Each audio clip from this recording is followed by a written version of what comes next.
My husband returns from a week-long trip overseas, and he looks to be in a good mood. Without noticing my own mood at all, he offered me a souvenir, which appeared to be a Balinese coffee, before saying, It's been a long time since I've been able to show filial piety to my parents. That was a great trip. I feel so happy right now. what was he talking about? I suppose he never imagined I didn't know the truth about his little trip.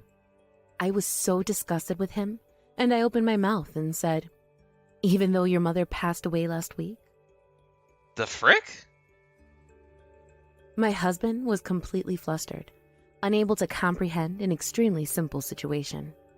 Then, as though I was trying to get through to him, I told him another truth, and at that, he began to pale, and eventually admitted complete defeat. This is the story of how my husband stabbed me in the back by using his own mother as an excuse to go on a trip abroad, and how an unexpected individual helped me out so much in exacting my revenge on him. My name is Leslie Restopopoulos, and I'm a 33-year-old housewife with a full-time job. My husband, Jordan, is a 38-year-old company employee. I met him through a mutual friend of ours, and we have been married for 3 years. Jordan is a man with a strong, admirable work ethic, but at home, he was a very old-school kind of husband who never lifted a damn finger when it came to helping me around the house. He had an attitude that the wife would understand everything he was thinking, even if he didn't say anything, and claimed it was nothing but common sense for me to always look out for him and be one step ahead of him so that he can have a nice life at home and go back to work the next day. He thus took it for granted that I took good care of him, so I never heard him say thank you to me, or even anything close to that. Hey, you ought to wear something a little more modest. But I'm in my regular suit, just like always, honey. Huh. What makes you think I only thought you ought to dress more modestly just now? I've always thought you should. We're married now, so you really don't have to dress so well as to lure in a man to take care of you. I mean, it's not that it's even something flamboyant, but You don't talk back to me, woman. You have just one job in this house, and that is just doing what I tell you to do. he was like this about everything.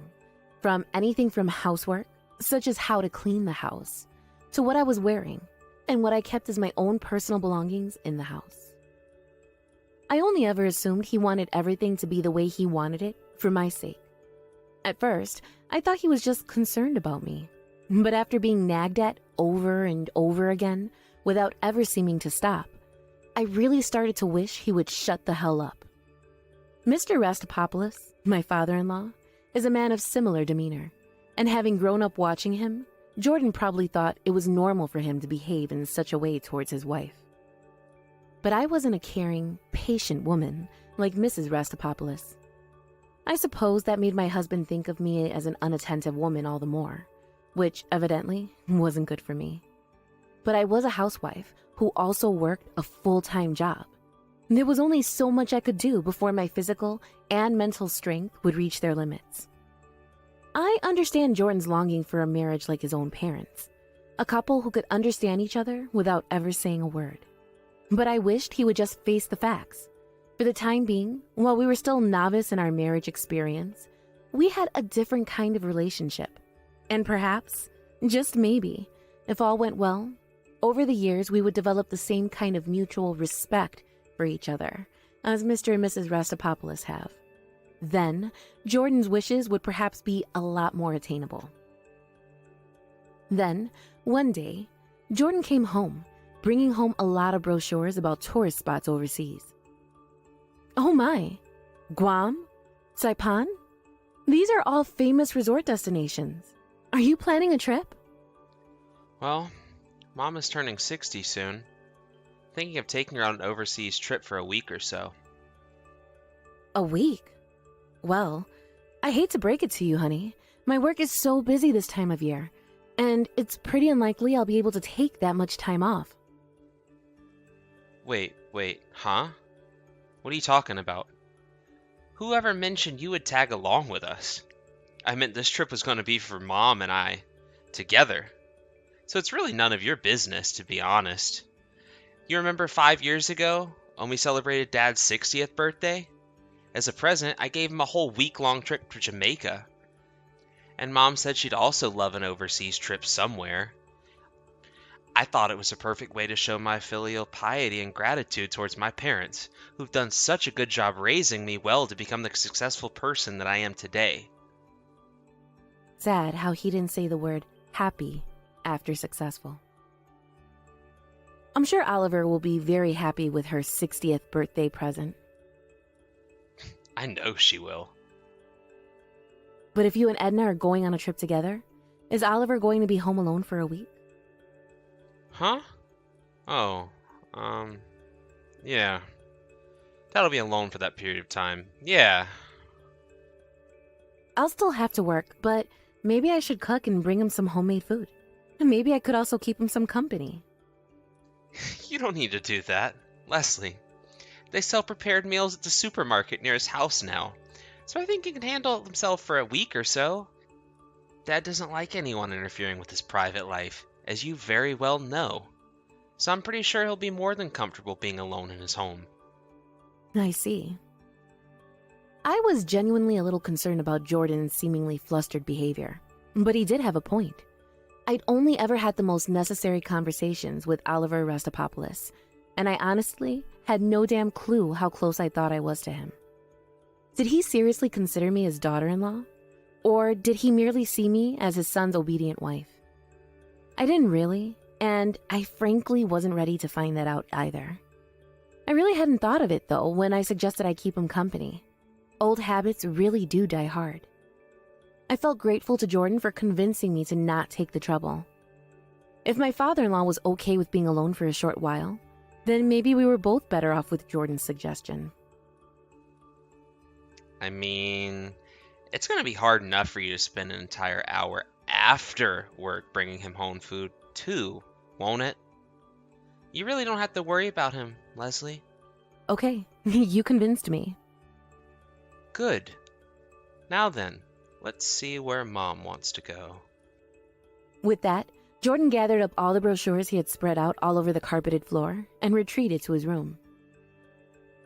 Up until then, I had always accompanied Jordan and his family on their little trips, but I thought it might be nice for him to have some time alone with his parents every once in a while. A month after he brought home the brochures, the destination was decided to be Bali, and he went on a trip with his mother-in-law after completing all the necessary formalities by himself, which was actually very strange for him. Considering his habits of making me do all the miscellaneous work around the house while he rested and did whatever he wanted, him volunteering to arrange the plane tickets, the hotel, and the sightseeing route honestly made me suspicious of something. I knew not what it was, but something about it just didn't sit well with me. The night Jordan left for Bali with his mother, I was relaxing for the first time in a long time when I received a call from my father-in-law. A serious sort of character, Oliver was always calm and collected, as though nothing in the world could possibly deter him. That was why I immediately sensed something was wrong when he sounded like he was refraining from telling me something over the phone and asked me if Jordan was there. Jordan? Sure, but he's on vacation in Bali with his mother, isn't he? What? Oliver raised his voice at my words. But sir, they literally just left this morning. Don't you remember? What is he talking about? Did he miss the memo or something? I waited for his next words, and they came very slowly, very breathlessly. It can't be. She... Edna. She just drew her last breath. He choked, and I could instantly sense he was struggling to fight back tears. I could hear sobbing sounds loud and clear through the speakerphone, and I knew then that Mr. Rastapopoulos was dead serious. What? Edna is... What do you mean she drew her last breath? She had a heart attack and while she was taking a shower, I heard her loud moans of pain, and I quickly called for help. They quickly took her to the ER, but she passed away in the ambulance on the way there. After saying that, he sobbed for a while, and all I could do was wait and listen. I clutched the receiver tightly as I listened to his voice. Edna had loved me like I was her own daughter for the first 3 years of my marriage to her son. Edna is gone? But that can't be. She's on that trip with Jordan, right? Something about this situation was obviously seriously wrong, and I began to suspect the worst on my husband's part. Did Jordan really say that he was going on a trip with Edna? Are you sure he meant his mother? Oliver's words thankfully brought me back to reality. Yes, sir. I'm absolutely positive. He said that he was leaving for Bali on a flight this morning. Hold on. I have the flight information right here in the computer. Please wait a moment. I remembered I caught a glimpse of Jordan looking at the flight e-tickets at the home desktop, and after turning it on, I looked up the reservation information for the plane tickets. It indeed listed my husband's name, but there was also the name of a woman by the name of Clarice Bishop, who definitely was not my mother-in-law. Apparently, my husband was traveling with someone whom he had to lie to me about. I have the plane reservations right here, and it seems that Jordan went on a trip with a woman named Clarice Bishop. This is quite obviously not your wife, and not his mother. I could hear Oliver gulp. In retrospect, I can't help but laugh at my own patheticness during such a time. I wonder, if he would lie to me about this trip with his mother, could that mean he was actually going on a trip of adultery? Could be actually seeing another woman? Leslie? My dear? Are you all right? I was panicking by that point, but the fact that he called me dear calmed me down more than I could have ever imagined possible. The sound of Oliver's deep, consoling voice allowed me to come back to my senses, and I took a deep breath. I'm fine, sir. I'm sorry. I realized how pathetic I am to have my father-in-law, who was supposed to be feeling the worst pain over the death of the love of his life, be concerned about me. I decided to put aside the shock of my husband's betrayal for the moment and straighten out my priorities. The direct flight to Bali takes about 7 hours and 30 minutes. If I call him right away, I might be able to convince him to come to the funeral. The wake will be impossible, I'm sure, so perhaps I'll call Jordan and get him to come home in time.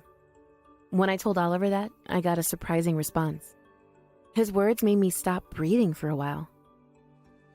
I really don't believe Edna would want such a good-for-nothing, backstabbing little bastard send her home. I honestly don't think that damn prick deserves to see his mother off with what he did.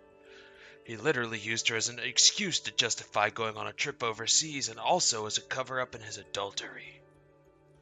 I mean, perhaps, but every son who loves his mother ought to say goodbye properly. There is no need to bother, I say. He doesn't need to be contacted. After saying that, Oliver merely told me the dates, places, and times of the wake and funeral, and hung up the phone. I wondered for a while about what I should do, but I eventually decided that getting ready to head for my in-laws' house to help Oliver out with the proceedings was the best thing to do, especially since he was beside himself with grief and anguish at his wife's sudden demise. Even after arriving at my in-laws' house, I still felt that I should call my husband. She was his one and only mother. After all, any child who was denied the chance for final farewells would undoubtedly be guilt-ridden for a long time, if not for life. No matter how much I felt I had to respect Oliver's wishes, I knew I had to contact him. I checked with my father-in-law again, but his response was the same. I kept on trying to convince him, and he finally opened his mouth and revealed something particular that basically justified everything completely. After listening to what he had to say, I decided that Edna would not want her son to attend her funeral. So I wound up not contacting Jordan and let time slip by quickly. A week later, Jordan came home from his trip to Bali in a seemingly great mood. He presented me with a souvenir he had bought there, which was Balinese coffee, and he began to talk happily. I'm sorry I left you alone for a week, but thanks to you being so flexible, I was able to show filial piety to my parents for the first time in a long time. That was a great trip, and I feel so happy right now. Mom herself was so happy to have this trip as her birthday present, and she told me to send you lots of hugs and kisses because you allowed her a chance to spend some time with her son. Well, that's so nice. But I wonder, which mother in particular did you show filial piety for? Because the mother you have that I personally know passed away last week. I told him with a cold smile, without accepting the souvenir he offered to me. The frick? Didn't you hear me? Your mother passed away the same night you went on your trip. Hey, come on, now. I told you more than enough times now, didn't I? She was with me on the trip, silly. The night you went on your trip to Bali, she had a heart attack while she was taking a shower, and she later drew her last breath in the ambulance on her way to the ER. What are you talking about? Even a joke has a line that ought not to be crossed, Leslie. I think you know me all too well. I don't ever make dark jokes like that. Especially not jokes that involve the death of your beloved parents. Jordan, believe me when I tell you that your mother passed away a week ago. That can't be. No way. Is it? Is it really true that my mom? Yes, we've already had the wake and the funeral.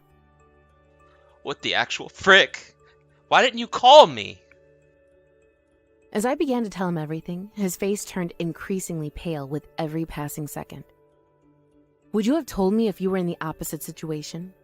I bet you'd be angry with me about lying to you, and you'd probably think, yeah, screw her. I'm not going to let her know. I beg to differ. I think I would have called you anyway. You really think so? Well, there's no point in talking about what ifs anymore. So, who were you spending a week with in Bali? My husband's eyes widened at my words, and he glared at me. Hey, don't you frickin' change the subject. I'm asking about my darling mother. Who is really trying to change the subject away from what's important here? Why the hell didn't you call me sooner? You know that if I'd lost my own mother, I would never afford to go off gallivanting on a trip outside the country. Any sensible human being would come straight back. And who was it that told me that he was going on a trip overseas with his mother, huh? That's freaking besides the point here, Leslie. I'm only gonna ask one more time. Answer me, or so help me, I'm gonna make you regret that decision very much. You hear? Why didn't you call me? There's no way what I'm saying is freaking besides the point, Jordan. Do you really think your mother would have wanted her own son, who lied about going on a trip with her herself, and instead went on a trip of adultery with another woman, betraying his wife in the process, to come to her funeral? Do you honestly think such a scumbag, one that's willing to cleverly use their parents as an excuse to cover up an otherwise very suspicious trip overseas, deserves to attend their mother's funeral? Think about it, rationally, and tell me what you really think, being the civilized human being that you are. I... Don't you dare lie to me. Go on a trip overseas with a woman, and then act as though I am the villain around here? I didn't mean for any of this to happen. Well, if it hadn't happened, I might still be believing your lies. But you didn't just betray me. You betrayed your mother. Imagine her right now, in a better place, seeing you doing what you did. How would that make her feel? I already know everything, Jordan. No use hiding it. The woman you're seeing is Clarice Bishop, a young lady who works at the same workplace you do. It was easy to find out how deep the affair was, since it was rumored within your company that you two took a paid vacation together and went abroad. I proceeded to slam the divorce documents on the table and glared back at my husband. What the hell is this? Divorce out of the blue over a single mistake is just freaking ridiculous. It's my decision whether or not I forgive you. I merely had a little fling with a subordinate. It was all just fun and games, all right? Whether what you did with her was for fun or not, it's still adultery as long as you're a married man. You little bitch. Who do you think you're talking to like that? Oh, so almighty. Just as my husband was about to yell at me even more brutally, a voice much louder than his echoed through the living room. Jordan! My father-in-law came storming into the living room, marched right up to Jordan, and slapped him hard across the cheek. The blow sent Jordan off balance, and he crumbled to the floor. Oliver backed away a little and stood beside me. I've been listening to everything you two have been saying. How dare you disregard your own crimes and attempt to discipline your wife in such a pointless manner? Dad, it's because she didn't let me know about Mom. It was I who told Leslie there was no need for me to contact you, son. What? But why? Dad, I'm the eldest son. I'm Mom's only son. Indeed. You are the eldest child and only son to my lovely Edna. And the mere thought of having a son who has the guts to use his own mother as an excuse for his trips of adultery is enough to make me want to puke.